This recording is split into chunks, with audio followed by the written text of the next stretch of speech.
Bonjour à toutes et à tous et bienvenue pour cette nouvelle présentation organisée par Kiriba, une présentation qui va porter sur la sécurité financière et plus précisément sur le contrôle des tiers que vous pouvez être amené à payer. En effet, si la plupart d'entre vous avaient déjà travaillé sur la mise en place de workflows de validation des paiements pour sécuriser davantage les ordres transmis aux banques, vous êtes aujourd'hui peu nombreux à vous assurer que le tiers que vous êtes en train de payer ne fait pas l'objet de restrictions sur le plan international. Les organisations internationales, dans leur volonté de lutter contre le blanchiment d'argent, contre le terrorisme ou tout autre fléau, sont amenées à publier des listes de tiers avec lesquels il est interdit d'échanger des flux d'argent. Aussi, même si les banques se doivent d'appliquer ces contrôles indispensables, il devient de plus en plus crucial pour les grandes entreprises d'effectuer elles-mêmes ces contrôles, quelle que soit la raison qui justifie ces restrictions ou embargos. Car le contexte a évidemment changé, comme le soulignait la GFI dans un article publié assez récemment sur son site, depuis la lourde sanction imposée au groupe BNP Paribas par les États-Unis, la communauté bancaire tente d'imposer de plus en plus à ses clients des clauses contractuelles qui leur confèrent l'entière responsabilité des contrôles et du non-respect des règles en vigueur. Même constat côté de la FTE qui souligne aussi cette tendance côté bancaire. Aussi dans ce contexte de fraude accrue et de renforcement des réglementations, il nous a semblé important de faire évoluer nos solutions pour accompagner nos clients sur ces problématiques et ce en lien avec ce que nous considérons être notre mission chez Kiriba. Développer des solutions permettent aux responsables financiers de garantir la sécurité financière de leur entreprise et être en contrôle de leur activité, et ceci afin de mieux exécuter la stratégie de leur entreprise. On voit bien que le sujet que l'on vient d'évoquer, contrôle des tiers, nous sommes en droite ligne avec cette mission, une mission qui évidemment se décline en vision produit. Donc cette vision produit qui est la suivante, elle se décline en plusieurs blocs qui répondent depuis notre origine à cette même mission de contrôle et de sécurité, avec historiquement bien entendu des fonctionnalités autour du cash et de la gestion de trésorerie, avec pour objectif d'être en contrôle de son risque de liquidité, aller au-delà de la gestion quotidienne des flux, pour aller dans cette logique de contrôle de ce risque. Et puis évidemment des extensions au fur et à mesure autour des risques financiers, être en contrôle du risque de change, être en contrôle du risque de taux aussi, être en contrôle de sa relation bancaire, bien évidemment. Ça va passer par notamment la gestion et le suivi des limites. Un bloc de supply chain avec toujours cette même logique, être en contrôle cette fois-ci de sa supply chain, de son approvisionnement, en aidant ses fournisseurs qui potentiellement peuvent être en difficulté financière. Des modules de paiement qui sont au cœur de notre stratégie, vers lesquels les flux convergent, et bien entendu ce nouveau module de compliance que l'on va largement détailler. On verra sur l'écran d'autres modules sur lesquels nous travaillons actuellement qui vont prochainement être à disposition de nos clients autour toujours de la fraude, du contrôle, du module de KYC, une base documentaire, module de fraud detection pour mettre en avant des comportements qui peuvent être suspects au sein de vos entreprises. Et puis la vérification des coordonnées bancaires, qui est un sujet là aussi sur lequel nous sommes très, très sollicités. Donc une vision produit en ligne avec notre mission et puis en ligne évidemment avec les attentes de nos clients. Si on fait le focus cette fois-ci sur le sujet du jour, donc la compliance, cette fameuse fonctionnalité, cette nouvelle fonctionnalité, elle se décline en deux étapes. Processus en deux étapes. Première étape qui consiste à contrôler les fichiers de paiement, quel que soit le mode. Vous soyez en mode routage chez Kiriba, pour rappel le mode routage, on récupère les fichiers générés par vos systèmes d'information, on les contrôle, on les sécurise avant de les transmettre aux banques. Ou en mode génération. Donc en mode génération, le principe est un peu différent puisqu'on intègre des informations dans nos modules de paiement. On va appliquer des workflows de validation, on va mettre au format, générer des remises, des fichiers, là aussi pour évidemment transmettre en banque avec, dans ce contexte-là, évidemment une base tiers côté Kiriba.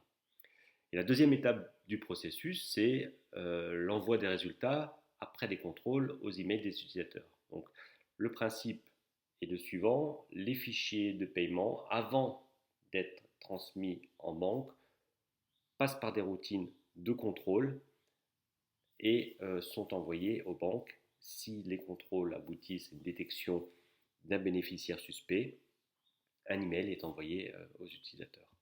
Donc voilà pour le principe général. Si on fait un focus sur le workflow complet, on est cette fois-ci en mode génération, donc on fait transiter les informations de paiement par nos modules de paiement Kiriba. Donc on retrouve les différentes étapes du workflow de validation. À aujourd'hui, le scénario qui est en place avec cette nouvelle fonctionnalité, proposée entre autres en partenariat avec Fircosoft, le scénario 1.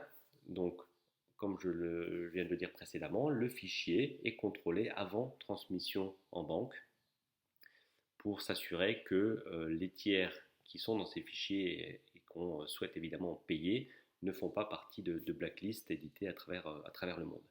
Deux autres scénarios sont aujourd'hui à l'étude côté Kiriba.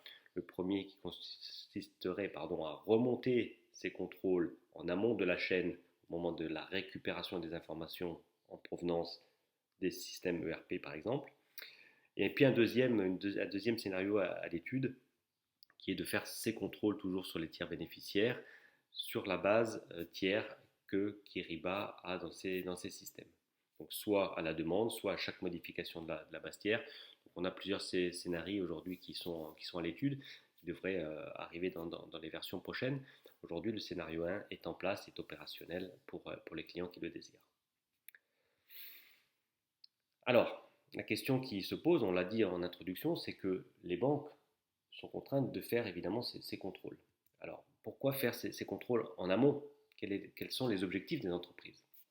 Les entreprises souhaitent bien entendu s'assurer de la conformité des ordres avec leurs règles internes. C'est peut être une possibilité, évidemment externe, imposée de plus en plus par les banques, comme on l'a vu en introduction. Avant de transmettre l'ensemble des informations aux banques, elles veulent évidemment prendre la main sur ces informations. Avec d'abord un objectif qui est de prévenir tout simplement de potentielles pertes financières. On sait que si on paye des tiers interdits ou blacklistés à travers le monde, on peut se retrouver dans une situation avec des fonds gelés à l'étranger. On peut se retrouver, et c'est arrivé, on a vu dans la presse, dans une situation de paiement, d'amendes qui peuvent parfois être élevées. Et puis évidemment des frais de gestion côté bancaire sur tous les paiements qui peuvent être non conformes. Donc d'abord prévenir évidemment de potentielles pertes financières pour l'entreprise. Et puis il y a un autre élément qui évidemment rentre en ligne de compte aussi, c'est préserver la réputation de la société. On voit à travers la presse des articles qui mettent en avant des sociétés qui sont non conformes par rapport aux réglementations. Évidemment, personne n'a envie de se retrouver avec son nom dans la presse associé à ce type de pratiques. Donc, la réputation de l'entreprise, la réputation de la société est en jeu. Donc c'est aussi un élément important qui justifie de faire ces contrôles en amont. Alors, comment procède-t-on? On l'a dit, on fait des contrôles sur les tiers qui sont bénéficiaires. Pour cela, on s'appuie sur un partenaire, donc Fircosoft, qui est un agrégateur d'annuaires, un agrégateur de blacklist, et qui nous met à disposition des informations sur les tiers référencés à travers le monde, des informations qui proviennent soit des Nations Unies, soit de l'OFAC, organisme très puissant aux États-Unis, qui a imposé d'ailleurs un certain nombre d'amendes très fortes à des entreprises, notamment des entreprises françaises, soit l'Union européenne, et prochainement, là aussi un projet en cours, ajouter une liste supplémentaire en provenance du gouvernement de Grande-Bretagne. Donc Fircosoft est un des leaders sur le sujet, je vous invite à aller sur leur site, ils travaillent avec beaucoup d'entreprises de grande envergure, beaucoup de banques aussi, a été racheté par le groupe Acuity. Et Fircosoft aujourd'hui est leader sur ce marché du contrôle et de la compliance, et c'est pourquoi nous avons souhaité monter ce partenariat à la demande aussi de nos clients qui nous sollicitaient beaucoup sur ces sujets. Donc s'appuyer sur un expert du domaine, c'est évidemment tout bénéfice pour l'ensemble de la communauté. Un point important qui n'a pas été souligné jusqu'à présent, c'est que évidemment ces fonctionnalités sont intégrées complètement à notre solution. Vous voyez un aperçu résumé des fonctionnalités que l'on traite, donc c'est une nouvelle option. Ces contrôles, chose importante aujourd'hui là aussi, sont effectués sur la base de fichiers de format MT101, XML, mais là encore la liste va aussi s'allonger au fur et à mesure des développements. Et autre point important que je n'ai pas souligné tout à l'heure, mais qui en termes de sécurité évidemment vital, c'est que les fichiers qui sont contrôlés ne sortent pas de nos plateformes. C'est-à-dire que les contrôles sont effectués dans nos environnements avec les niveaux de contrôle et de sécurité évidemment que l'on s'impose et que la plupart d'entre vous connaissent. Donc une plateforme qui continue à s'enrichir en objectif principal évidemment garantir la sécurité financière. Vous avez vu d'autres modules qui vont arriver par la suite, on aura largement l'occasion d'en reparler.